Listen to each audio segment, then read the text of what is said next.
PM under pressure over truth and integrity. Did Boris Johnson say he'd prefer to see bodies piled high rather than call a third lockdown or not? Well, today he denied it.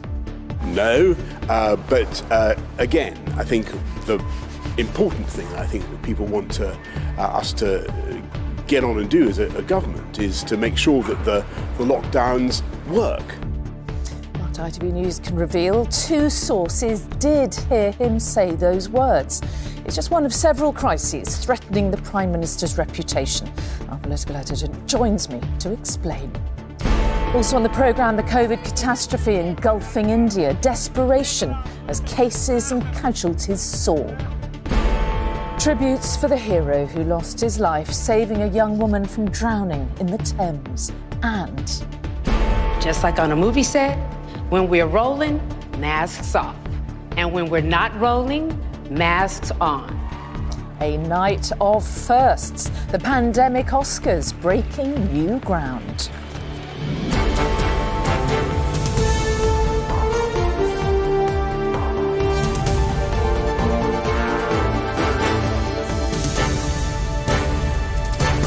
This is the ITV Evening News with Mary Nightingale. Good evening. The honesty and integrity of the Prime Minister came under further attack today as Boris Johnson denied making heartless comments about COVID victims. Mr Johnson is accused of declaring that he would rather let bodies pile high in the thousands than enter a third lockdown. Well, today he denied he'd ever said that, but two anonymous witnesses have told ITV News he did. The Prime Minister is also facing some pretty tricky questions over a leak inquiry and exactly who paid for renovations to his Downing Street flat. Here's our political correspondent, Romilly Weeks. Are you ready? If the Prime Minister's ping-pong wasn't going well today, his public relations battle is tying him in much worse knots. ITV News has been told by two separate sources that the Prime Minister, shortly after he'd agreed to a second lockdown in October last year, did indeed shout this inside his Downing Street office, that he would let the bodies pile high in their thousands rather than order a third lockdown, words that led to damaging new headlines and words that the Prime Minister categorically denied today. No, but again, I think the important thing I think that people want us to get on and do as a government is to make sure that the lockdowns work, and they have.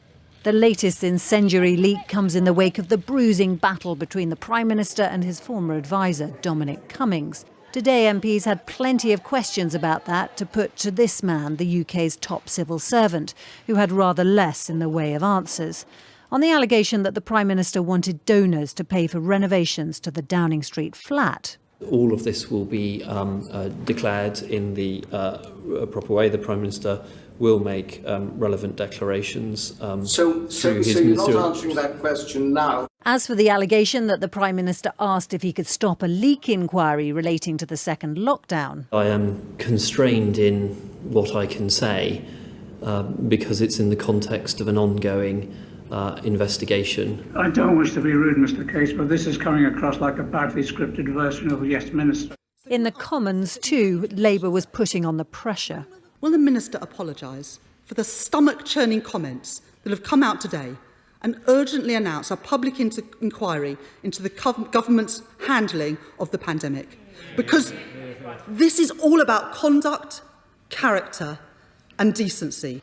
For those like Lobby Akinola, who lost his father to COVID, any suggestion the death toll didn't matter is acutely painful. For me, it's the most devastating thing that's ever happened in my life, and it's something I have to deal with for the rest of my life.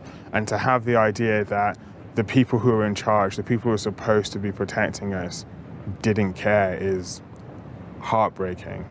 The Prime Minister might be denying he said any such thing, but he does have a far bigger problem on his hands now if more than one person is prepared to say that actually he did. Romilly Weeks, ITV News. And our political editor, Robert Peston, is here. So, Robert, explain, what exactly do you know about what the Prime Minister said or didn't say back in the autumn? So, at the end of October, I am told by two sources that he was furious at what he felt to be, he was being forced, he felt, to take the country back into lockdown, didn't want to do that, and they heard him shouting. He was in his study, they were outside, and they heard him shouting, this extraordinary remark about preferring to see bodies piled high by the thousand and have a third lockdown. Of course, we did have a third lockdown. Now, Prime Minister has denied it. It was, of course, reported in the Daily Mail today. The two people I talked to said they are not the sources for the Daily Mail. Therefore, there could well be three sources. And they also say that if push comes to the shove at some point, if the Prime Minister continues to deny it, they will go on the record. So very uncomfortable for the Prime Minister. Yeah, it could be very awkward for him, couldn't it? And this isn't the only thing that's overshadowing him at the moment, because this is business about the renovation of his flat, which Romilly mentioned in her piece. That's right. So I've learned something, I think, profoundly important just half an hour ago, which is that the initial payments for the flat were made by the Cabinet Office, obviously because this was for furnishings and decoration in his home. This was not proper for the government to pay for it. So the Tory party itself, Conservative Party Central Office, paid back the Central Office. Now, many people would also say it's not right for political donations to be used to fund the Prime Minister's lifestyle. Now, the Tory party has told me tonight the Prime Minister has paid for everything, which means effectively he's repaid the Tory party, but it was a loan from the Tory party. And if the Tory party lent money to the Prime Minister, I'm told the Tory party did lend to the Prime Minister, that must be disclosed. The Prime Minister, under the ministerial code, must disclose that. He hasn't yet. OK, to be continued then, Robert, yeah? Thank you. Health officials in India are urging people not to panic as the government insisted it's doing all it can to get oxygen to desperate COVID patients. Supplies are being diverted from industrial use as hospitals run out. And once again, the country recorded the highest ever number of new infections for a fifth day in a row. One doctor warned that India will become a disaster zone if cases continue to rise. And a warning, this report from our correspondent John Ray contains some upsetting images. Death and grief. In India, both are now on heartbreaking public display, where a son begs for his father's body to be taken to the crematorium for his last rites, where the virus has returned at such speed it has far outpaced this country's ability to cope. Sunita mourns for her brother, just 45 years old. COVID is claiming ever younger victims. He was a hospital worker in Patna, where patients lie in makeshift wards, where every life hangs by the slender thread of an oxygen tube, in a land where oxygen is just one more fatal shortage. It breeds panic and fuels soaring black market prices.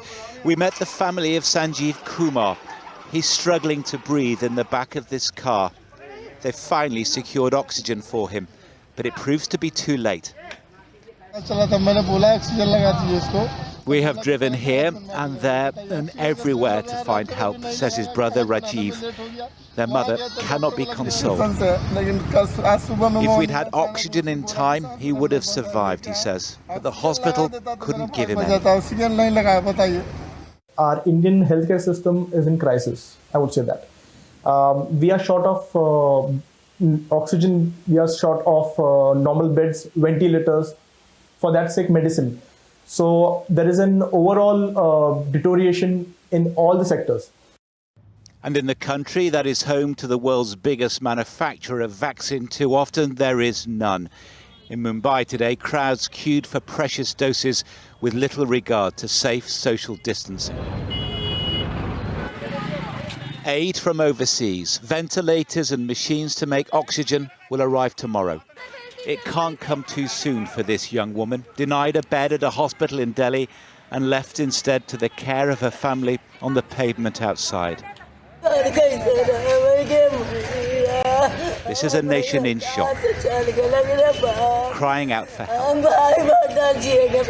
John Ray, ITV News. Here, students and staff were evacuated from a college in Crawley in West Sussex today after reports of gunfire. Police detained one man at the scene and 2 people have suffered injuries. Mother Fairley is outside Crawley College tonight. So, Mother, what have police been saying to you? Well, Sussex police say that they received a number of calls shortly after 3:10 this afternoon. Those calls were reporting gunshot fire near to Crawley College, the large campus here, which is near the town centre. Now, they detained a man at the scene and they said 2 people have suffered injuries, although those injuries are not believed to be serious. And they also later confirmed that those injuries are not as a result of gunshot wounds. Now, the area around the college remains cordoned off and a large police presence is here. In fact, just a few minutes ago, they moved everybody further back from the cordoned area. Staff and students who were in the building at the time have now been evacuated, and Crawley College says that their priority remains the safety of students and staff. Mother Fairley in Crawley, thank you. The British Iranian charity worker Nazanin Zaghari Ratcliffe has been sentenced to another year in jail in Iran. Mrs Zaghari Ratcliffe was sentenced to 5 years imprisonment in 2016 on charges of crimes related to national security. The Foreign Secretary Dominic Raab described the latest sentence as inhumane and wholly unjustified. Now, 2 former British paratroopers have denied murdering an IRA commander nearly 50 years ago in a closely watched and controversial trial in Northern Ireland. The 2 veterans, who will remain anonymous during the trial, are accused of shooting Joe McCann as they manned a checkpoint in Belfast. Among those watching today was former Veterans Minister Johnny Mercer, who quit last week over the lack of protection from prosecution for British soldiers. From Belfast Crown Court, our correspondent Dan Rivers reports. Almost half a century after his death, today the family of an IRA commander arrived in court to face the 2 British former soldiers accused of his murder. Outside, a small group of fellow servicemen showed their support for soldiers A and C, whose anonymity has been guaranteed amid fears of reprisals. And here too was the former Veterans Minister Johnny Mercer, who last week resigned over the government's failure to protect former servicemen from prosecution. The shooting happened at the height of the Troubles, when bloodshed and violence were a daily occurrence in a bitter conflict of attrition. The court heard Joe McCann was shot as he ran away after being confronted by a police officer in Belfast who called on nearby British soldiers to help stop one of the most wanted men in Northern Ireland. This iconic photo shows McCann clutching a rifle in the same markets area of Belfast where he died. Today the court heard his last words were, "You've got me cold, I've no weapon." At the heart of this case are the few minutes almost 50 years ago on these streets in central Belfast when Joe McCann was challenged and then shot by British paratroopers. But the case is also emblematic of the wider issue of how long veterans should face the risk of prosecution, sometimes decades after they've left the armed forces. For Johnny Mercer, today represents a failure of the government to keep its word and protect veterans from prosecution.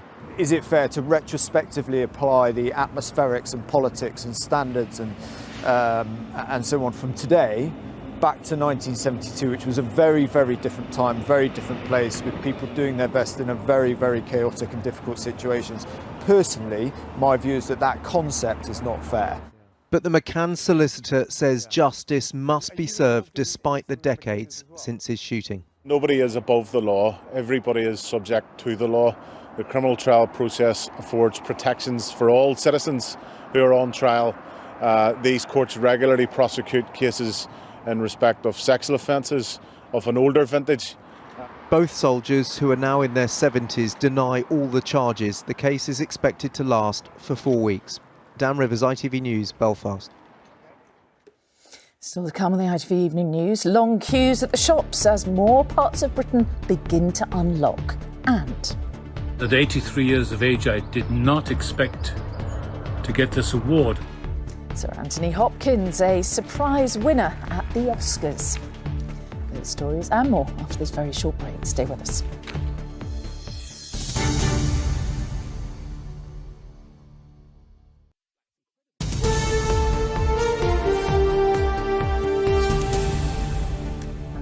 Back. The family of a young man who drowned trying to save a woman who'd fallen into the River Thames say he was a selfless hero with a very good heart.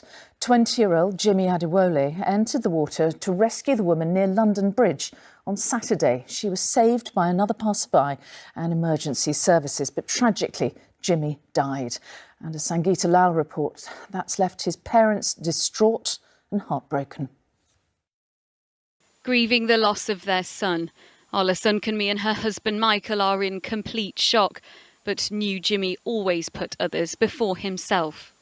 Caring. He's caring. They have good hearts. Even from this They have good hearts, so everyone go and ask. Even some you can go outside and ask the neighbor and go to the street and ask him. They have good hearts. He's a caring boy. That care make me to go inside the water and rescue the woman. Jimmy was walking home from work on Saturday night with his friend Bernard. When they reached the bridge, they realised a woman had fallen into the water and Jimmy quickly jumped in to help. But when emergency crews arrived, they couldn't save him. I stood there trying to figure out where he was, but it was pitch black. I couldn't see nothing of him. A man that could risk his own life for another. It shows his bravery.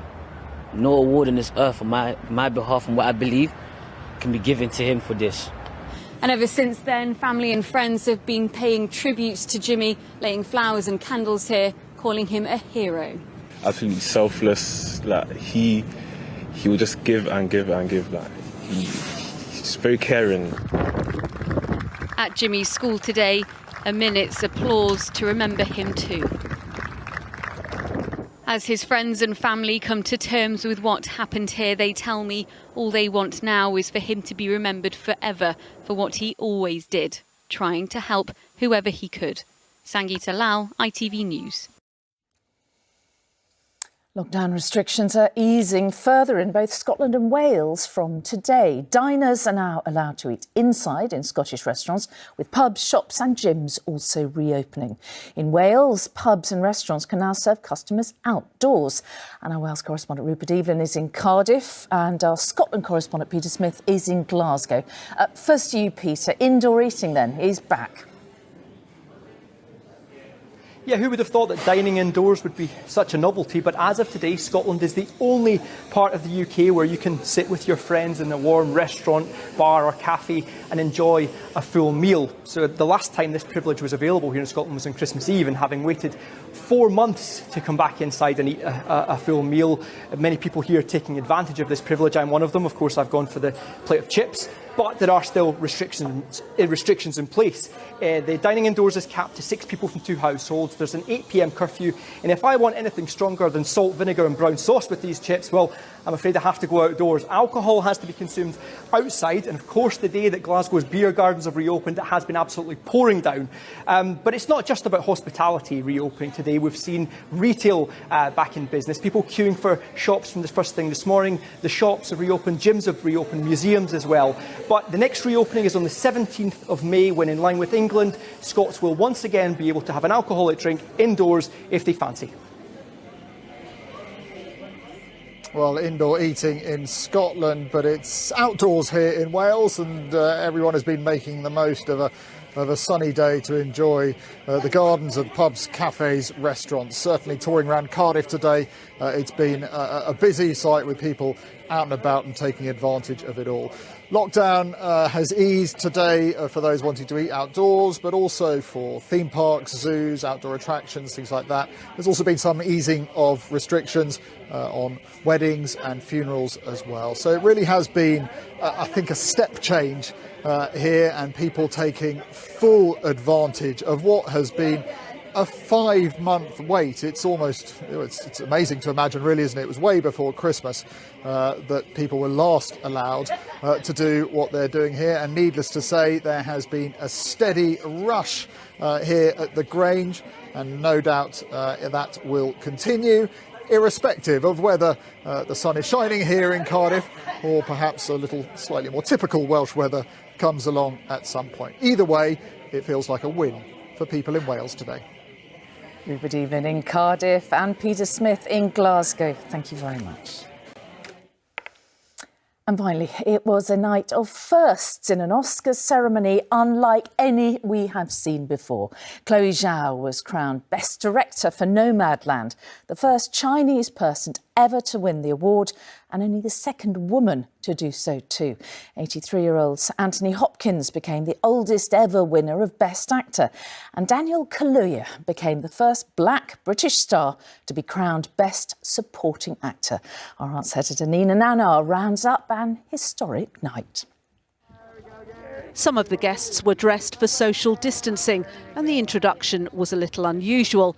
Just like on a movie set, when we're rolling, masks off. And when we're not rolling, masks on.